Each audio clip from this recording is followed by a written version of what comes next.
Hello and welcome to Cyrils Brettspiele durchgespielt.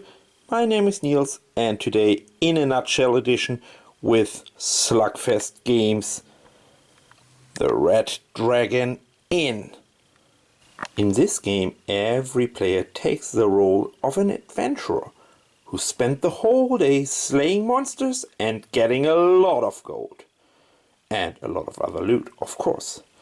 Now we are back in this little town and in the Red Dragon Inn, the best pub in town. And yes, we wanted to trash talk with our other adventurer friends or maybe foes and try to stay conscious as long as possible while the others get drunken and passing out maybe. So what is in the box?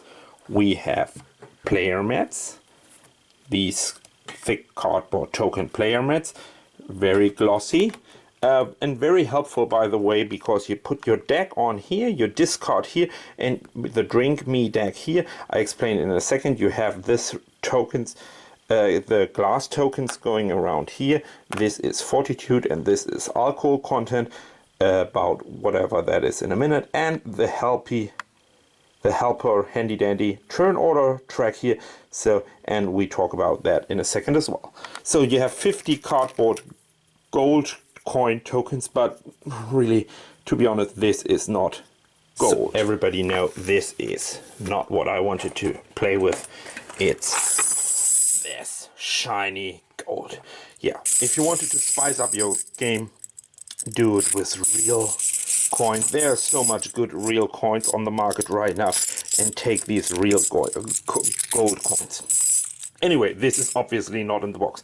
These really cool glass tokens are in the box for fortitude and alcohol content, and in each single box there are 4 different players. In this game it's Deirdre, the priestess, Gurky, the sneak, Fiona, the volatile, and Lot, the wizard, and Pookie, and a drink deck with a lot of interesting drinks. This is a last hero standing game, which means of course we will have player elimination.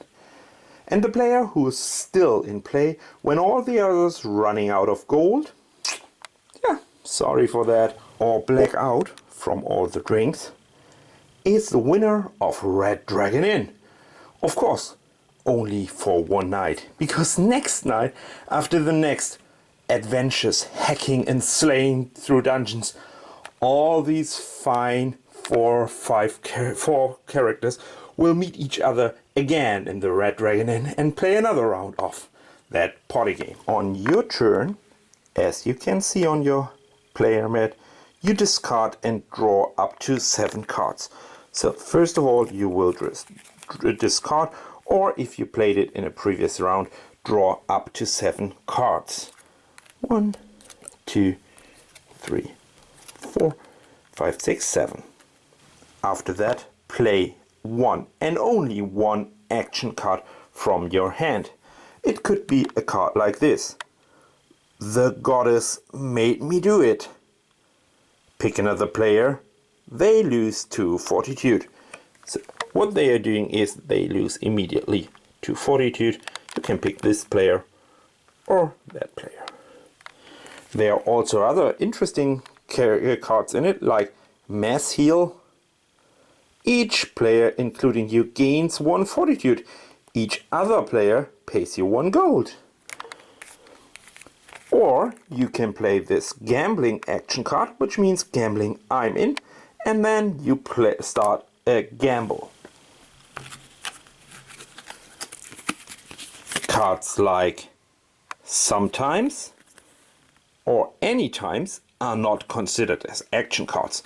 So transmute peanuts to gold is a sometime card, which allows play this card when you would lose gold, and this allows Pookie thinks you look thirsty. Pick another player. They must drink the top drink card from their deck, me pile. So these are cards, sometimes and any cards, anytime cards that allows you to react. But now it's time for playing an action card, and only one, which could be a gamble, start a gamble, or a regular action card. When you start a gamble card, you put a side deck here over there, and everybody has to chip in 1 gold and be part of that gamble. Now everybody around the table in clockwise order can either play another gambling card, which means in this case I raise, take control of the round, that's very important, and each player ends 1 additional gold. So each player who's still in has to add another gold, including myself.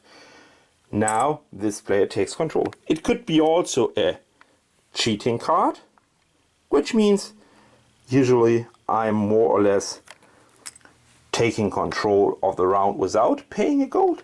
And when you don't have a gambling card on your hand and you don't able to take control of the round, you have to pass and you are out. The pot is still for the last player in gambling, of course. After you resolve this action here, you buy a drink. This is very easy and simple. You take the top card of the drink deck and gives it to another player, whatever you want. Put it on top of the drink me pile. And then last but not least, and the most important part in the game, is flip over the top drink me deck card and drink it. In this case, it's a light ale. This symbol means gain 1 alcohol content, so from 0 to 1. There could be other different things in it, like water, which is nothing, good for me, which could also be dirty dishwater, loses 1 health or fortitude, it's the same. It could be also very nasty elven wine with a chaser. That means you lose immediately you gain immediately 3 content, and you have to draw another card from this pile, and another 2, so this would be in total 5 alcohol on top of my 1, so I'm right now at 6. It could be also the Dragon Breath Ale, the nasty 4-1, or it could be a drinking contest. That means everybody has to start taking a drinking card, including me, and the winner will get a coin from the other ones. If you still have money, and if you're not passed out so far, the next player takes his turn as indicated on the board. If someone is running out of money anytime during the game, he or she has to sleep in the stable and must leave the inn. If you are passing out at any time at the game, which means the alcohol content, the white one, meets the red one or exceed the red one fortitude token here, you are passing out, you're falling down on the ground, and your money will be divided into 2 separated stacks. One of these stacks goes to the pub, the other one will be divided by the rest of the players. Any remaining coins go to the pub as well, and always rounding in favor for the inn. However, you are always finish your cards that are played and not resolved yet.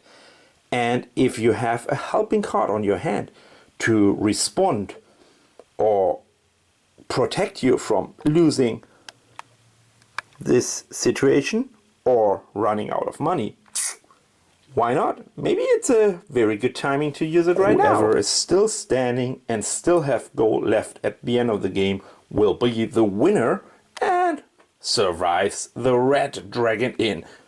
Just one night, of course. Okay, let's talk a little bit about the Red Dragon Inn and my opinion on Red Dragon Inn from Slugfest games. As you can imagine, this game is exactly what it should be. It's a fast-playing, fun card game with a huge potential of role-playing. A lot of people acting like their characters, acting like a wizard, or I saw someone using always this Gandalf things, or acting like a barbarian. The Fiona is the female barbarian, and making a little bit more tough talks about during the table. Every player should read out loud the text on the cards, at least the title, which means when it's my turn and I play this action card, instead of I said, oh, I'm playing an action, I said mass healing, and then I would say each player takes 1 fortitude, please pay for it, things like that. Or like this. This is just the thing to get the rust off my armor. Wasn't female, but anyway, so ignore a drink card.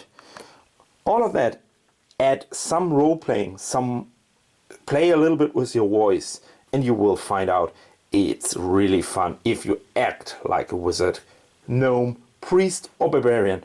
That adds a lot to this game. If you are looking for a thematically good and fun filler game with a lot of luck and a huge part of role-playing to add some atmosphere, this is what you're looking for. And of course, it's a drinking game, so you can easily play this game with real drinks, having real fun with that game. So, conclusion and my personal experience with Slugfest games, the Red Dragon Inn, is we usually play that instead of at the beginning of an evening, we are playing that at the last game usually. And if we are a little bit lazy and wanted to hang around a little bit longer, why not opening 1, 2, 3, 4 beer and playing that as a real drinking game.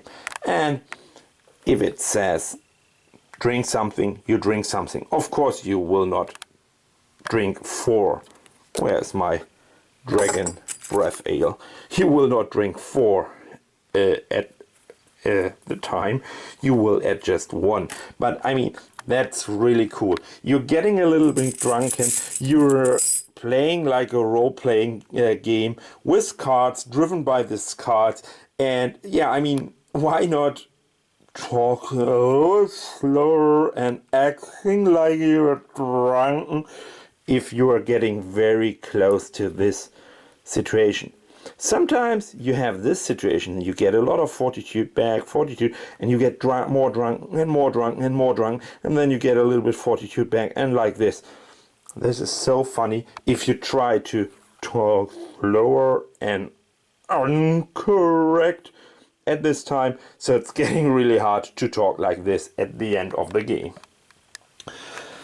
I can say I had always a blast with that game, and no, that's wrong. Not always. So I wanted to say you can play it from 2 to 4 players with 1 box, but up to unlimited number of players with unlimited number of boxes. But I mean, at the end of the day, I have to say 4, 5 or 6 is the correct and right number. More is a little bit critical. First of all, it takes a lot of time until it's your turn again and goes around the table. And especially with this role-playing act, you talk a lot of, and it takes just too long to make a move.